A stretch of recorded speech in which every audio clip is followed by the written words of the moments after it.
ఒక రాక్షసుడు కొడుకు అయినా మళ్ళీ శ్రీ మహావిష్ణువుకి చాలా దగ్గరగా ఉన్నవాడు అని చెప్పుకోవాలి. ఎందుకు అంటే ఒకానొక సమయంలో ఈ శ్రీ మహావిష్ణువు ఎన్నో అవతారాలను స్వీకరించారు కదా. అయితే ఆయన వరాహస్వామి రూపాన్ని ధరించి భూమి ఎప్పుడైతే ప్రళయంలో అంటే కిందకి వెళ్ళిపోతుందో సముద్ర గర్భంలో, అప్పుడు హిరణ్యాక్షుడు అనే ఒక రాక్షసుడు ఇబ్బంది పెడుతూ ఉంటాడు.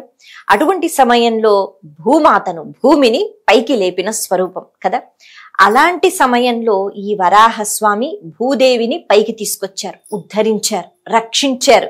ఇటువంటి పదాలు మనం వాడిన మొత్తానికి భూదేవిని ఆయన వివాహం చేసుకున్నారు, ఆయన భర్తగా అయ్యారు. అంటే ఏమిటి అంటే భరించారు, రక్షించారు, జాగ్రత్తగా కాపాడారు అని.